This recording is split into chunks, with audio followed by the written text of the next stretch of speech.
मंजू और मनीष दोनों पति पत्नी थे और एक पिज्जा की दुकान पर काम करते थे।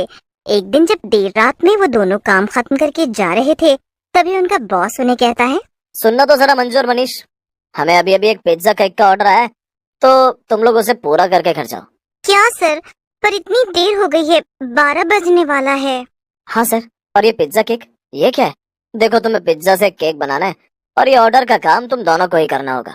अगर तुमने कर दिया तो मैं तुम्हें सैलरी के साथ बोनस भी दूंगा। तभी मनीष उस घर का एड्रेस पता करता है जहाँ से वो ऑर्डर आया था। मंजू, ये घर तो यहाँ से काफी दूर है और इस पर यह भी लिखा है कि हमें वहाँ पहुँचने से पहले एक भी कॉल नहीं करनी है, बिना फोन किए ही ऑर्डर पहुँचाना होगा। उफ़ो, कैसे अजीब लोग हैं, कितनी अजीब अजीब सी शर्तें हैं इनकी। खैर जल्दी चलो, ये काम खत्म करके मुझे घर जाना है और सोना है। बड़ी तेज नींद आ रही है। मनीष और मंजू बाइक पर बैठकर निकल जाते हैं पिज्जा केक का ऑर्डर देने। मंजू डोरबेल बजा देती है, पर तभी उसकी नजर घर की नेम प्लेट पर पड़ती है और मंजू चौंक जाती है। अरे मनीष, जरा ये देखो, यहाँ तो रमेश तिवारी लिखा हुआ है।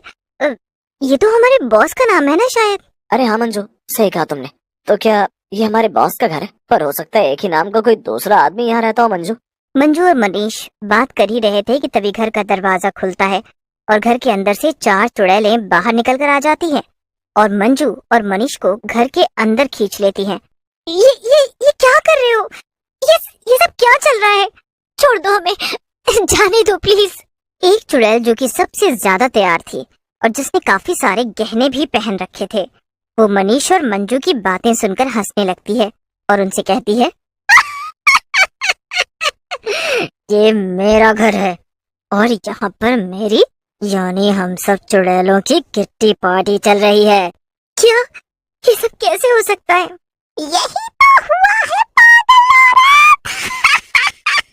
औरत। अरे अब इससे बात करके वक्त क्यों बर्बाद कर रहे हो तुम लोग? हम वापस से अपनी किट्टी पार्टी शुरू करते हैं। इन दोनों को हम डिनर में खाएंगे थोड़ी देर बाद, वो भी इन्हें डीप फ्राई करके इनके भजिए बनाकर।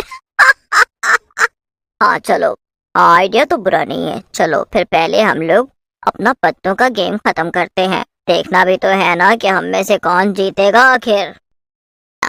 मारना पड़ेगा।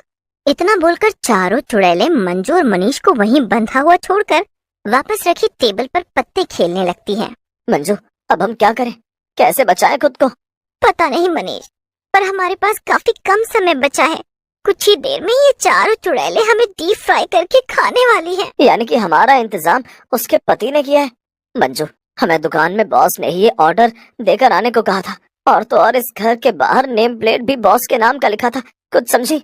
हाँ मनीष, यानी कि उस चुड़ैल का पति हमारा बॉस है, यानी कि हमारे बॉस की बीवी एक चुड़ैल है। हाँ मंजू, याद है हमारी दुकान में काम करने वाले कई लोग गायब हो चुके थे। हरी बता रहा था ना कि वो लोग अचानक से किसी से बिना कुछ कहे काम छोड़कर गायब हो जाते हैं और बॉस सबसे कह देता है कि उन्होंने काम छोड़कर कहीं और नौकरी कर ली। यानी कि ये दुकान में काम करने वाले कई लोगों को उस बॉस ने अपना शिकार बनाया है। अगर तुम किसी तरह इन चारों का ध्यान भटका दो तो मैं बगल वाले घर में जाकर बॉस को पकड़ लूंगा और कुछ। ठीक है मनीष, पर वापस जरूर आना, मुझे यहाँ छोड़कर भाग मत जाना तुम। मनीष मंजू की रस्सी खोल देता है। मंजू जाकर चुड़ैलों के सामने खड़ी हो जाती है और उनसे कहती है, भला ये भी कोई किट्टी पार्टी है? अरे तुम लोगों को देखकर तो लग रहा है कि तुम लोग पहली बार किट्टी पार्टी कर रही हो। हाँ, जब हम तुम्हारे भजिए बनाएंगे ना, तब तो सारा फीकापन चला जाएगा ना। नहीं, मेरा मतलब था कि तुम लोग चिट्स वाले गेम नहीं खेल रहे। सारी किट्टी पार्टियाँ चिट्स वाले गेम के बिना अधूरी होती हैं। चिट्स वाले गेम? हाँ, मैं जब जिंदा थी तब मैंने टीवी पर देखा था कि कुछ औरतें किट्टी पार्टी में कागज के चिट्स बनाती हैं और उस पर कुछ लिखकर एक कटोरे में डाल देती हैं। कुछ लिखकर नहीं, बल्कि हम लोग उन चिट्स में कई सारे अजीब से डेयर यानी कि खतरनाक या मजेदार काम लिखेंगे। इस खिड़की से कूदकर दूसरे घर की तरफ चल देता है। उधर मंजू चुड़ैलों को गेम सिखा रही थी। ये तो सुनने में मजेदार लगता है। ठीक है, फिर यही खेलते हैं। हाँ, तो मैं चिट्स बनाती हूँ, फिर तुम सब एक एक करके चिट इस कटोरे में से निकालना, ठीक है? सभी चुड़ैलें राजी हो जाती हैं और मंजू चिट्स बना देती है। सबसे पहले चौथी चुड़ैल कटोरे में से एक चिट निकालती है अरे अरे, क्या लिखा है उसमें, बताना तो जरा। ये क्या बात हुई, ये मजेदार कहाँ हुआ, ये तो अजीब सा काम है। है ना मजेदार हमारे लिए। चलो अब तुम जल्दी से पंखे से उल्टा लटक जाओ, फिर मैं पंखा चला दूंगी। चौथी चुड़ैल मुंह बनाते हुए पंखे से उल्टा लटक जाती है और तीसरी चुड़ैल जाकर पंखा चला देती है, मगर 2 मिनट होने से पहले ही वो चक्कर खाकर नीचे गिर जाती है और बेहोश हो जाती है। पर बाकी सभी चुड़ैलें उसके ऊपर हंसने लगती हैं। जब तीसरी चुड़ैल चिट निकालती है तो उसमें लिखा था कि चुड़ैल को घर के बाहर जाना होगा और एक हरी बिल्ली ढूंढकर लानी पड़ेगी। भला ये क्या काम हुआ, हरी बिल्ली भी होती है क्या? हाँ, लिखा है तो होती ही होगी। अब अगर तुम्हें ये काम मिला है तो करना तो पड़ेगा ही। जाओ जाओ, जल्दी जाओ और हरी बिल्ली ढूंढ कर लाओ, समझी? हाँ हाँ, जाओ और अब हमें आगे खेलने दो। इतना कहकर दूसरी चुड़ैल चिट निकालने लगती है और तीसरी चुड़ैल घर के बाहर चली जाती है। पता नहीं ये मनीष कहाँ रह गया, काश ये जल्दी आ जाए। अरे अरे, ये क्या? अरे तू अपने काले दांत फाड़ फाड़ के क्या हंस रही है? जल्दी बताना क्या लिखा है चिट में। इसमें लिखा है कि मुझे तुझे 100 थप्पड़ मारने हैं। मजा आ गया।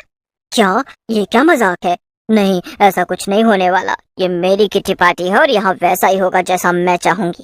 ये तो चीटिंग हुई ना, मैं तुझे थप्पड़ मार कर रहूंगी।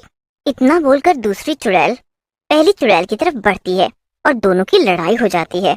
दोनों को लड़ता हुआ देखकर मंजू खिड़की से कूदकर भागने की कोशिश करती है, पर तभी पहली चुड़ैल को बहुत गुस्सा आ जाता है और वो जादू से दूसरी चुड़ैल को खत्म कर देती है। बढ़िया ही थी मेरी ही किट्टी पार्टी में मुझे थप्पड़ मारने वाली। और तू तू कहाँ भाग रही है, इंसान की बच्ची? अरे अरे अरे, कोई तो बचाओ। अरे अरे, मैं जल रही हूँ, कोई तो बचाओ मुझे। अरे बचाओ, मैं जल रही हूँ, बचाओ। ये सब क्या हो रहा है मनीष? पर मनीष कुछ कहता इससे पहले मनीष और मंजू का बॉस पीछे से दौड़ते हुए आता है और घर के अंदर खिड़की से कूद जाता है। बॉस और चुड़ैल दोनों ही अंदर आग में खत्म हो जाते हैं। मंजू, मैं बताता हूँ, ये दोनों घर बॉस के ही थे। इस घर में पहले बॉस अपनी पत्नी के साथ रहते थे, पर एक दिन इसी घर में बॉस की पत्नी की मौत हो गई, जिसके बाद वो चुड़ैल बन गई। उसे इस घर से बहुत प्यार था, इसीलिए उसकी जान भी इसी घर में बसी थी। और अब जब मैंने चुड़ैल से पीछा छुड़ाने के लिए ये आग लगा दी घर पर, तो वो भी अंदर